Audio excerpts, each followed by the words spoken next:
일단은 소화기 아마 설치의 개수에 관한 게 문제가 나온 것 같아요. 이런 것 좀 여러분들 푸실 수 있어야 됩니다. 자, 기본적으로 바닥 면적은 2000제곱미터다. 자, 용도는 판매시설이죠. 자, 30제곱미터냐 50제곱미터냐 뭐 그런 거 나누는데 위락시설도 아니고 공연장이나 관람장도 아니고 그죠? 이것저것 모르겠다 그러면 얼마입니까? 100제곱미터가 되겠죠. 자, 100제곱미터인데 내화구조, 내장재, 불련재료 뭐 이거잖아요. 그럼 어떻게 합니까? 곱하기 2를 해서 얼마죠? 기준이 이제 200제곱미터가 되는 겁니다. 자, 그런데 200제곱미터를 이제 나눠주면 되겠죠. 2000제곱미터를 가지고 이제 나눕니다. 나누기 200제곱미터로 나눠주시면 얼마죠? 자, 그러면 10단위가 나오겠죠. 그러면 이미 답은 나왔어요. 이 중에 우리 소화기 능력 단위 10단위가 되는 겁니다. 그런데 소화기 하나가 3단위래요. 그럼 넉넉하게 몇 개 설치합니까? 4개를 설치하면 되겠죠? 답은 3번입니다. 그래서 이런 식으로 일단 풀어주시면 되겠습니다. 자, 그 다음에 소화기구의 점검에 대한 내용인데 타당하지 않는 게 뭐냐? 타당하지 않는 것만 체크해 드릴게요. 답은 2번인데 빨간 부분이죠. 빨간색 부분이면 이건 과충전입니다. 과충전. 과압 상태이기 때문에 조심해야 되거든요. 사용을 하실 때. 압력이 부족하다 그러면 이건 노란색이어야 되겠죠. 지시압력계 색깔 얘기하는 겁니다. 그래서 자, 노란색이어야 되기 때문에 옳지 않은 건 2번이 되는 겁니다. 나머지 다 옳은 얘기니까 읽어보시면 되겠습니다. 자, 3번 문제 보겠습니다. 자, 그렇죠. 이런 거 우리 당연히 아셔야 돼요. 자, 보시면 뭐가 있느냐. 자, 내가 점검하러 갔는데 이제 압력계를 보는 건데 우리 아시죠? 처음에 나오는 게 옥내소화전이거든요. 옥내소화전 0.17에서 0.7 메가파스칼 사이여야 된다 그랬어요. 대략 한번 해볼까요? 0.17이니까 여기쯤 된다고 치고요. 0.7이니까 여기쯤 된다고 칠게요. 그러면 이 사이에 들어와 있으니까 이거는 정상이 되는 겁니다. 그죠? 자, 반면에 이게 아니군요. 제가 지금 거꾸로 했나요? 그렇죠. 이게 지금 소화기를 먼저 해야 되군요. 예, 다시 하겠습니다. 자, 그래서 자, 소화기가 이제 등장하는데 자, 소화기 같은 경우에는 0.7이죠. 죄송합니다. 그래서 0.7에서 0.98입니다. 아, 소화기가 먼저네요. 이걸 먼저 봤어요. 여기 소화기 이게 나왔는데, 그죠? 그럼 소화기는 0.7에서 0.98이니까 이거 표시를 좀 다시 한번 해보겠습니다. 여러분들도 문제 풀 때 차근차근 하셔야 돼요. 자, 0.7이니까 여기네요. 그죠? 0.98이면 대략 0.98이니까 막 여기쯤 되겠네요. 그래서 이 안에 들어와야 되는데 이거 택도 없이 부족하네요. 그죠? 자, 그럼 소화기 입장에서는 불량입니다. 소화기 입장에서는 불량이고요. 자, 반면에 이제 방수압력, 옥내소화전은 이게 0.17에서 얼마입니까? 0.7 메가파스칼이잖아요. 그죠? 그럼 0.17이니까 어때요? 0.17 한 여기쯤이겠네요. 그죠? 0.7은 여기쯤이겠네요. 그죠? 그럼 이렇게 돼 있으니까 여기는 이제 들어오네요. 그죠? 그래서 이런 경우는 양호가 되는 거죠. 그래서 답은 3번을 체크해 주시면 되겠습니다. 그래서 이런 식으로 하시면 되겠네요. 어쨌든 제가 왜 앞 과목에서 설명을 드렸다시피 그 소화기나 옥내소화전의 방수압력이나 소위 말하는 그 압력 있잖아요. 그거 여러분들 반드시 외우셔야 되는 게 그게 내용적인 측면도 중요하지만 이런 식으로 실습 단원에서는 그대로 이거를 여러분들한테 물어봅니다. 그래서 이거 여러분들이 좀 잘 기억을 해주셨으면 좋겠습니다. 자, 그 다음에 4번 보겠습니다. 소화기 방사 실습에 관한 내용으로 옳지 않은 거. 자, 손잡이를 잡은 상태에서 소화기를 든다. 뭐 놓치면 안 되니까요. 그죠? 자, 그 다음에 바람이 불어오는 방향으로 서서 쏘면 내가 다 마시죠. 바람을 등지고죠. 이거 너무 상식적인 내용입니다. 그죠? 바람을 등지고 라고 하는 내용이죠. 그래서 바람이 불어오는 방향. 안 됩니다. 다 내가 마십니다. 그래서 옳지 않은 거 2번이 되는 것이고요. 그렇죠. 나머지 화점을 향하게 한다. 그런 거죠. 바람을 등진다는 거고요. 그래서 손잡이 강하게 누르셔야 돼요. 그런 얘기입니다. 자, 그 다음에 주거용 주방 자동소화장치의 약재 저장용기 점검인데 추갑식과 가압식 있어요. 맞습니다. 근데 대부분 추갑식을 써요. 가압식 잘 안 써요. 요즘에는. 그래서 대부분 추갑식을 써야 된다는 거죠. 뭐 우리 교재에 있는 문장 그대로 나온 겁니다. 소화약재는 분말, 강화액 뭐 다양하게 생산이 되는 거고 추갑식 소화기에는 이게 있어요. 지시압력계. 압력계가 부착돼 있는 걸 우리가 추갑식이다라고 얘기를 하는 거죠. 그래서 나머지 다 옳은 얘기니까 읽어보시면 되겠습니다.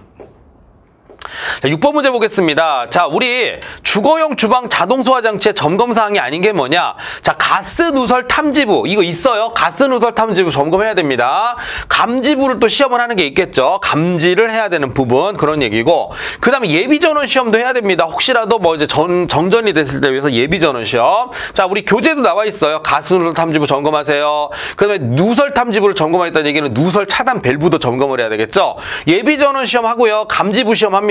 그 다음에 뭐 제어반이나 수신부 이런 거 다 점검을 하고 약재 저장 용기 점검하는데 방출 표시 등은 이거 이제 가스계 소화 설비, 뭐 이산화탄소 소화 설비라든가 여기에 있는 게 방출 표시 등이에요. 그래서 따로 방출 표시 등 점검은 해당 사항이 아니죠. 가스계 소화 설비, 자동 소화 장치가 아니라 알겠습니까? 그래서 6번에 답은 4번을 체크해 주시면 되겠습니다.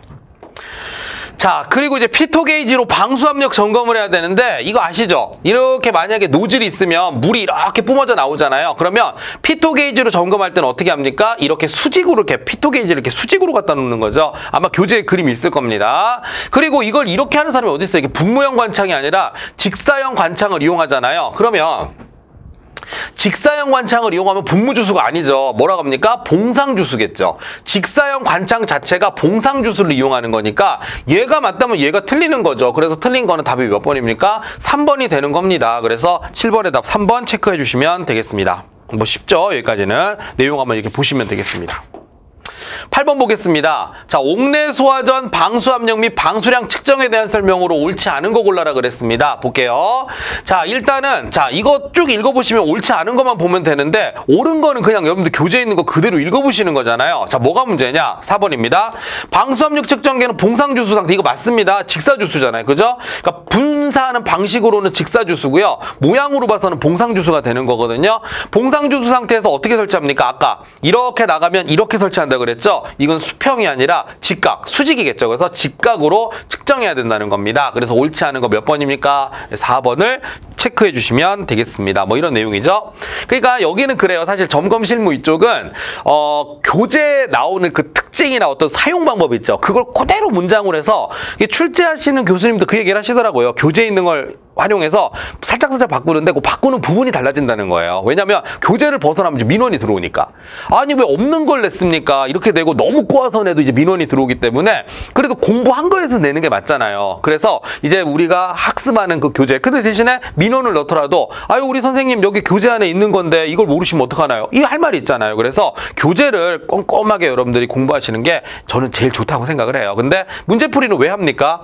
그게 또 이런 거 있잖아요. 그래서 제가 그 이제 출제하는 교수님한테 여쭤봤어요. 그래서 이제 마침 한번 뵐 일이 있어서 뭐 제가 뭐 문제 거래 이런 건 요즘에 큰일 나는 거고 그냥 제가 이제 이런 수업을 하니까 우리 저기 공부하시는 분들한테 도움되는 내용 몇 가지만 좀 여쭤봤죠. 그랬더니 일단 교재 내용을 충실하게 공부하는 게 좋다고 말씀을 하시더라고요. 그러면서 이제 말씀을 해주시는 게 어차피 거기서 살짝 바꿔서 내니까 그 교재에 있는 내용을 보되 대신에 문제풀이가 도움이 되나요? 하고 이제 물어봐야죠. 저 이제 문제풀이를 설명하신 입장에서 교재만 외워서는 그게 자기가 어느 정도 어디를 알고 어디를 모르는지를 파악이 안 된다는 거죠. 문제를 풀어봄으로써 아 내가 외운 내용이 이런 식으로 출제될 수 있겠구나 한번 연습을 하는 것도 굉장히 도움이 되니까 그 학생들한테 공부하시는 분들한테 얘기 좀 해달라고 하시더라고요. 그래서 이렇게 연습하시는 건 좋습니다. 근데 문제는 뭐냐 답만 달달달 외워가시는 건 안 돼요. 저희가 왜 지금 이 문제풀이를 하는 거죠? 여러분들 문제가 나왔을 때 어떻게 푸는지 그 적응 능력을 향상시켜 드리는 거잖아요. 그러니까 물론 좋아요. 내용을 외우는 거는 좋습니다. 근데 답을 외우는 건 참 미련한 짓이에요. 이게 똑같이 나오는 게 아니라 이걸 응용해서 낸다고 생각하시면 되겠습니다.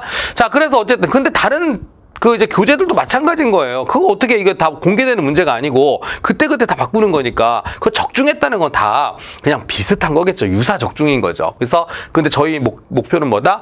가장 답에 근접하는 그런 문제들을 여러분한테 제공을 하는 겁니다. 가장 실제 문제에 근접하는. 보겠습니다. 옳지 않은 거 찾으래요. 그러면 직각으로 측정해야 된다는 거 답은 4번이 되는 것입니다. 근데 나머지는 읽어보시면요. 다들 그냥 그럴듯한 내용들이니까 아마 다 아실 겁니다. 자, 그 다음에 9번 보겠습니다. 자, 이번에 이제 방수압력 측정인데 누굽니까? 주인공이 옥내소화전입니다. 옥내소화전 어떻게 된다 그랬어요? 0.17MPa에서 0.7MPa 사이라 그랬죠? 자, 그런데 얘를 한번 측정을 딱 체크해 보는 거예요. 0.17이가 대략 여기쯤이겠고요. 0.72가 여기쯤이겠죠. 요 사이에 들어가는 거잖아요. 그죠? 그러니까 이거 어떻다? 그렇죠. 합격! 이렇게 되는 겁니다. 그래서 9번에 답은 2번 체크해 주시면 되겠습니다.